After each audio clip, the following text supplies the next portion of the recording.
নাক গলানো। নাক গলানো আমি ইস্ট বেঙ্গল নিয়ে একটা আলোচনা করব।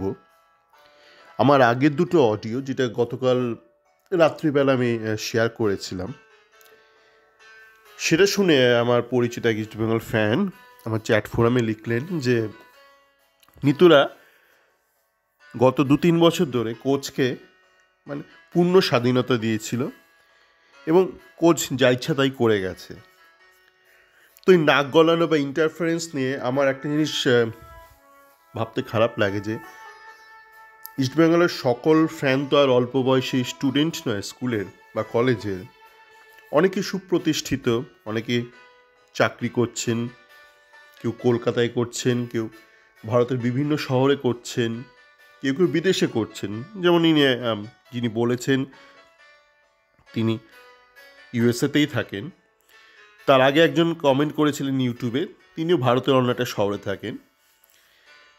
তো এরকম প্রচুর ইস্টবেঙ্গলের ফ্যান আছে যারা অভিজ্ঞ, বিভিন্ন জায়গায় কর্মরত, কিন্তু তারা একটা বিষয় নিয়ে কিন্তু নীরব থাকেন। তো সেটা নিয়ে আসব, কিন্তু সব কিছু আলোচনার পূর্বে কিছু জিনিস নিয়ে আমি বলতে চাই। একটু লজিক নিয়ে আলোচনা করতে চাই, একটু ইতিহাস নিয়ে আলোচনা করতে চাই, একটু রেলিভেন্ট হিস্ট্রি। হয়তো ডাইরেক্টলি স্পোর্টস রিলেটেড নয়, কিন্তু আপনি কিন্তু রিলেট করতে পারবেন। আপনারা অনেকেই ভাবেন যে সমস্ত কিছু নিজে নিজেই হতে থাকে, হতা হয় না, হতা হয় না। খুব বেশি দূরে যেতে হবে না। প্রথমে একটু, আজকে যেহেতু জগন্নাথ ধামের উদ্বোধন, মানে প্রাণ প্রতিষ্ঠা হবে, তার জন্য কিন্তু জগন্নাথ ধাম থেকে ইউটিউব চ্যানেলও খুলে ফেলেছে অলরেডি, ইতিমধ্যে অফিসিয়াল ইউটিউব চ্যানেল। আমাদের ইস্ট বেঙ্গলের ইউটিউব চ্যানেল ভাবুন কত বাদে খুলেছিল। জগন্নাথ ধাম কিন্তু অলরেডি খুলে ফেলেছে, ইতিমধ্যে খুলে ফেলেছে। তো ওরা সরাসরি দেখাচ্ছেও। তো আমি ধর্ম থেকে কিছু উদাহরণ দিই, একদম রেলিভেন্ট উদাহরণ দিই। আপনারা এখন দেখছেন যে দুর্গাপুজো নিয়ে বিশাল রমরমা, তাই তো? প্রায় মহালয়ার পরদিন থেকেই ভিড় শুরু হয়ে যায়। তো অনেক দিন আমার দুর্গাপুজো কলকাতায় দেখা হয় না, যেহেতু বাইরে রয়েছি এবং সেখানকার পুজো নিয়ে মোটামুটি ব্যস্ত থাকি। তো এখন কিন্তু মোটামুটি মহালয়ার পর থেকেই একটা শুরু হয়ে যায় কলকাতায়, একটা সাজো সাজো রব শুরু হয়ে যায়, একটা কোলাহল, একটা বাজ হয়ে যায় একটা। কিন্তু এরকমটা কিন্তু চিরকাল ছিল না।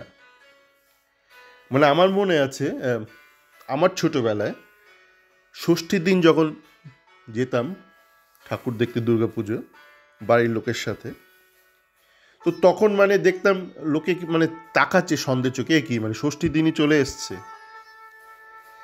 এবং আপনারা যে এখন দেখেন দুর্গাপুজোকে কেন্দ্র করে এত পুরস্কারের ছড়াছড়ি, বিভিন্ন পুরস্কার, এরকমটা কিন্তু চিরকাল ছিল না। 80-র শেষের দিকে প্রথম পুরস্কার চালু করলো কে? এশিয়ান পেন্টস চালু করলো। তার ঠিক আগে অবধি কী ছিল, 80-র শেষের দিকে, আমি কি বলছি ভাবার চেষ্টা করুন। খুব বেশি কিন্তু আমরা অতীতে যাচ্ছি না, কয়েক দশক আগের ঘটনা। তার ঠিক পূর্বেই যেটা ছিল হচ্ছে দুর্গাপুজো, কলকাতায় দুর্গাপুজো লাইটিং খুব বেশি ছিল না, আলোকসজ্জা খুব বেশি ছিল না। ওই টিউবলাইট দিয়ে, ওই সাদা টিউব আর সবুজ টিউব দিয়েই কলকাতায় সাজানো হতো। এবং তখন দুর্গাপুজোর সময় কয়েকটা মাত্র মুষ্টিমেয় বড় পুজো হতো, এবং সেই পুজোগুলো মূলত লোকজন কিন্তু দেখতে যেত ঠাকুর দেখতে, প্যান্ডেল দেখতেও নয়, লাইটিং দেখতেও নয়। কেননা তখন প্যান্ডেলের ওপরেও কোনো রকম ফোকাস ছিল না, লাইটের ওপর তো অবশ্যই ছিল না। তো তখন লাইটিং দেখতে মানুষজন কিন্তু যেত কালী পুজো দেখতে। কলকাতার কালী পুজোয় বেশ কিছু বড় বড় কালী পুজো ছিল। ফাটাকেষ্ট, এই এমএলএ ফাটাকেষ্ট সিনেমা, এই ফাটাকেষ্ট, সোমেন মিত্র, এরকম কয়েকটা ছিল। আর ছিল আপনার বারাসাত আর মধ্যমগ্রামের কালী পুজো। তো এই যে এশিয়ান পেইন্টস এলো, তারপর ফোকাস বাড়লো, তার ফলস্বরূপ কী হলো, কলকাতার দুর্গাপুজো কিন্তু এগোতে থাকলো, কালী পুজোর রমরমাটা অনেকটা কমলো, এবং এখন এতটাই কালী পুজোর রমরমাটা কমেছে, মানে এই বহিরাঙ্গটা, বহিঃসজ্জাটা এতটাই কমেছে যে কালী পুজোয় কলকাতায় এখন আর খুব বেশি লোকজন কিন্তু ওই প্যান্ডেল হপিংয়ে বেরোয় না, খুব বেশি বেরোয় না। আর আপনার ওই সময় যেটা ছিল বারাসাত মধ্যমগ্রামের কালী পুজো, তার বাজেট কিন্তু এখন অনেক কমে গেছে, মানে কমে গেছে ইন দ্য সেন্স তখনকার তুলনায় না, আমি বলছি যে ইন রিলেশন টু দুর্গাপুজো। এবং অনেক ক্ষেত্রে দুর্গাপুজোর মানে ব্যবহৃত প্যান্ডেল নিয়ে অনেকে প্যান্ডেল বানায়, মধ্যমগ্রামে, সোদপুরে, বারাসাতে।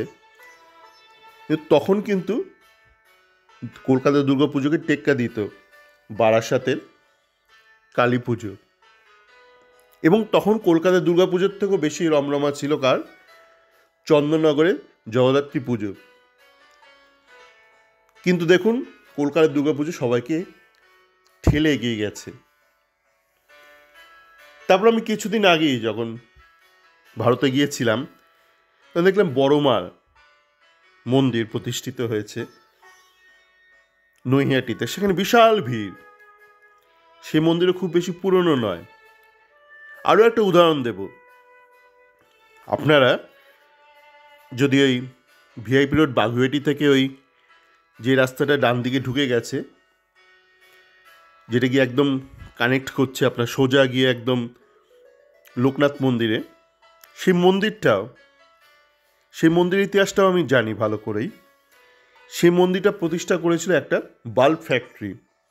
সেই বাল্ব ফ্যাক্টরিটার নাম আর উল্লেখ করছি না, কেন সেই ফ্যাক্টরিটা উঠে গেছে, কিন্তু সেই বাল্ব ফ্যাক্টরিটা মূলত গ্রাম বাংলায় কম টাকার বাল্ব বিক্রি করত, সে বাম জমানায় যখন বামফ্রন্ট ছিল। তো ওরা একটা ফ্যাক্টরি করেছিল বিভিন্ন ট্যাক্স ফ্যাক্সের কারণে, সুবিধার্থে। এরকম অনেকেই করে, অনেক ব্যবসাদার করে। তো এখন কিন্তু সেই ফ্যাক্টরিটা বন্ধ হয়ে গেছে, মন্দিরটা প্রতিষ্ঠিত হয়ে গেছে, মানে এখন ওই মন্দিরটাই রয়েছে, ফ্যাক্টরি উঠে গেছে। তো একটু অতীতে যাই, ধর্ম থেকে সরে গিয়ে। এখন আপনারা যারা হয়তো ইউরোপে বেড়াতে যান বা ইউরোপে থাকেন, আপনারা দেখবেন গোটা ইউরোপ জুড়ে প্রচুর কাবাবের দোকান, এবং বেশিরভাগ কাবাবের দোকানের মালিক হচ্ছে তুর্কিরা বা টার্কিশ পিপল। তারা দোকানটার মালিক এবং দোকানটা তারাই চালাচ্ছে, তুর্কি। এবং বেশিরভাগ ইউরোপ, মানে যারা ধনীর দেশ, পাশ্চাত্য ইউরোপ বা ওয়েস্টার্ন ইউরোপ, তারা একটুখানি না মানে হেয় চোখে দেখে। তাদের দেখার দৃষ্টি, আমার নয়, তাদের দৃষ্টি আমি বলছি, দেখে। কেননা কাবাব বিক্রেতা খুব বেশি ধনী নয়, মানে পয়সাকে সবাই সেলাম করে গোটা দুনিয়ায়, শুধু ভারতের এটা দোষ নয়। কিন্তু একটু অতীতে গেলেই আমরা দেখব যে অটোম্যান এম্পায়ার, ইউরোপিয়ানরা বলে অটোম্যান এম্পায়ার, তারা দাপাত ছিল তখন ইউরোপে। এবং আপনারা দেখবেন অটোম্যান কালচার এরকম সুন্দর, অটোম্যান আর্কিটেকচার, মানে বিভিন্ন বিল্ডিং টিল্ডিংয়ে অটোম্যান আর্কিটেকচার। অটোম্যান কথাটা করতে গেছে উসমান থেকে, বিশুদ্ধ তুর্কি উসমান থেকে এসছে, মানে যে এটা গোড়াপত্তন করেছিল এই সাম্রাজ্যে, তারা কিন্তু তুর্কি ছিল।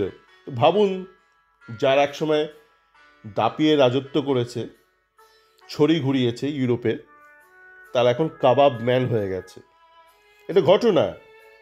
আপনাকে কিন্তু সব সময় ভাবতে হবে আপনাকে কী করে আপনি এগিয়ে যেতে পারেন, এবং সেখানে আপনি দায়িত্ব এড়ালে চলবে না। যেটা নিত্যকে নিয়ে বলছে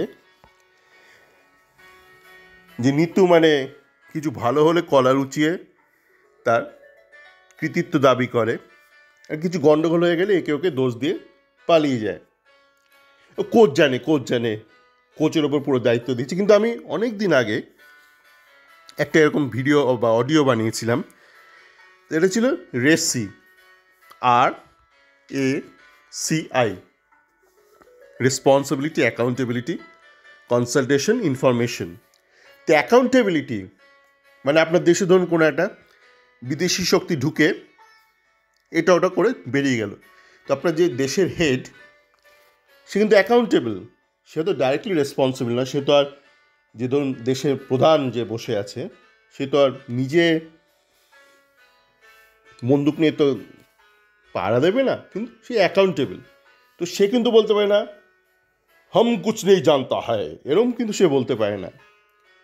মানে কে করেছে, কে রেসপন্সিবল ছিল, সে পারেনি, সেইটা একটা ব্যাপার, সেটা নিয়ে সে একটা তদন্ত করতেই পারে। সে বলতে পারে না হাম কুছ নেই জানতা, এটা শোভনীয় নয়। মানে অ্যাকাউন্টেবিলিটিটা কিন্তু সবাইকেই নিতে হয়। মানে আপনি বলতে পারেন ও হিন্দু মুসলিম করেছে, এই করেছে ও করেছে, আপনি পারেননি এটা আপনাকে মানতে হবে, এবং তারপর আপনাকে তদন্ত করে দেখতে হবে যাতে ভবিষ্যতে এরকম কিছু এর একটা আবার না ঘটে ব্যাপারটা। তো নিতু ওই যে বলে না, মানে আমি তো জানি না কোচ টিম করেছে, বারবার বলে, মানে এতে বোঝে ও লিডার মেটেরিয়ালই নয়। আমি জানি না ক্লাব কোচ ঠিক করেছে। কিছুদিন আগে আমরা দেখলাম এক বিধাননগরের এক রাজনৈতিক নেতাকে, যিনি একসময় বিধাননগর মিউনিসিপ্যালিটির চেয়ারম্যান ছিলেন, তাকে বলছে ওই শুনতে পাচ্ছি আমরা ভিডিওতে, জানি না কোচ ঠিক করেছে, প্লেয়ার ঠিক করেছে। আপনি জানেনটা কি? এবং নিত্য এরা বারংবার বারংবার সবাইকে বলতে থাকে, প্রত্যেকটা মিডিয়াকে বলতে থাকে আমি জানি না কোচ ঠিক করেছে, কোচ। আপনি অ্যাকাউন্টেবল, আপনাকে একটা সিস্টেম, একটা রিপোর্টিং স্ট্রাকচার করে, আপনার ম্যানেজমেন্ট রিভিউ করে, আপনি যে পিরিয়ডিক ম্যানেজমেন্ট রিভিউ করেন সেটা কোথায়? এখানেই আসছে নাক গলানোর ব্যাপারটা, যেটা আমি শুরুতে বলছিলাম যে অনেক অভিজ্ঞ ইস্ট বেঙ্গল ফ্যান আছে যারা এই ব্যাপারটা চেপে যায়। যখন অল্প বয়সী কেউ বলে এই কোচের ব্যাপারে নাক গলায়, ঠিক নয়নি, নাক গলানোটাই তার কাজ, কীভাবে গলাচ্ছেন সেটা বড় ব্যাপার। There's a difference between interference and review process. Management review না করলে তার অ্যাকাউন্টেবিলিটি কী করে সে এস্টাবলিশ করবে? ইন্টারফারেন্স মানে হচ্ছে মাইক্রো ম্যানেজমেন্ট, মানে কোচ কী করছে প্রত্যেকটা কাজ নিয়ে কৈফিয়ত চাওয়া, সেটা নিতুর কাজ নয়। কিন্তু নিতুকে কিন্তু পিরিয়ডিক রিভিউ করতেই হবে কোচের সাথে। পিরিয়ডিক রিভিউ না করলে কী করে সে অ্যাকাউন্টেবিলিটি এস্টাবলিশ করবে বা অ্যাকাউন্টেবিলিটি এক্সারসাইজ করবে নিজের? আপনি চোখ কান বুঝে দেখবেন আপনি কীভাবে অ্যাকাউন্টেবল তাহলে, আপনি যদি রেগুলার ব্যাপারটা মনিটরিং না করেন। এবং এখানেই কিন্তু ইস্টবেঙ্গল যে অভিজ্ঞ ফ্যানরা তারা মিসগাইড করে বা তারা চুপচাপ থাকে যখন অল্প বয়সীরা বলে ইন্টারফেয়ার করছে, কেন কোচের কাজে না করে, এবং কোচরাও সেই সুযোগটা নেয়। কিছু নিম্নমানের কোচ, ওই তুর্কিদের মতন কাবাবম্যান টাইপ কোচ, কোথাও কোনো চাকরি পায় না, গেছে ওরা ইন্ডিয়াতে কাজ করতে, এবং তারা জানে কিছু অল্প বয়সী ছেলে মেয়ে ইস্টবেঙ্গল ফ্যান আছে যারা ব্যাপারটা জানে না, সে বলে দেবে আমার কাজে হস্তক্ষেপ হচ্ছে। আরে ভাই, কোন কোন অফিস আছে যেখানে আপনার কাছে হস্তক্ষেপ হয় না? হস্তক্ষেপ আর রিভিউ প্রসেস আপনি জবাবদিহি আপনি করতে বাধ্য, এবং সেটা রেগুলার প্রসেসে হওয়া দরকার। আর সব কিছু হয়ে গেল, তারপর আপনি ময়না তদন্ত করতে বসছেন, সমস্ত শেষ হয়ে যাওয়ার পর, ধ্বংস হয়ে যাওয়ার পর আপনার অবস্থা তুর্কিদের মতন হবে। ক্লাব 100 বছরের ক্লাব, কত বড় বড় সিভিলাইজেশন গায়েব হয়ে গেল, একটা ক্লাব 105 বছরের তো ক্লাব। কতদিন লাগে এই ক্লাব গায়েব হতে? বেশি দিন লাগবে না ইস্টবেঙ্গল গায়েব হতে, যদি না ঠিকঠাকভাবে কাজকর্ম করে। এই যে বললাম এটা সেটা কত কিছু গায়েব হয়ে গেছে পৃথিবীর বুক থেকে, আর কোথাও একটা ইস্টবেঙ্গল ক্লাব। যদি আপনি চান ইস্টবেঙ্গল বেঁচে থাকুক এবং বেঁচে থাকার মতন বেঁচে থাকুক, কুমার মতন নয়, তাহলে কিন্তু আপনাকে ঠিকঠাক জিনিস দাবি করতেই হবে, এবং নিতুদের ইমামিদের করতে হবে, অ্যাকাউন্টেবল হতে হবে। আমি জানি না, মানে খুবই বোকা বোকা লাগে যখন দেখি কোনো ইমামির সিনিয়র লিডার বা নিতু এরা বলে বুঝতে পারছি না কি হচ্ছে, কি হচ্ছে বুঝতে পারছি না। তো বার করো, তোমার মাথায় এখন কাজ করছে না, বুঝে নাও তোমার মাথাটা মানে খেলো মাল, মাথায় কিছু নেই। তুমি পয়সা দিয়ে লোক নিয়োগ করে বোঝার চেষ্টা করো যে কী হচ্ছে, খালি বলেই খালাস বুঝতে পারছি না কী হচ্ছে। এটা বড় মানে ঘুষপ্যাটি টাইপ হয়ে গেল। বুঝতে পারছি না কোথা দিয়ে কে ঢুকে যাচ্ছে। তাহলে তুমি ওখানে বসে থাকার যোগ্য নাও। তুমি যদি কিছুই বুঝতে না পারো এবং যদি প্রয়াসও না করো বোঝার, বুঝতে পারছি না, এটা কোনো কথা হলো না। বলো যে আমরা খুঁজে বার করব কি হচ্ছে, কেন হচ্ছে। সমস্ত ক্ষেত্রে প্রযোজ্য। আমি বলছি না যে আপনাকে 1 মিনিটের মধ্যে বলতে হবে কে করিল কাজ, সম্ভব নয়।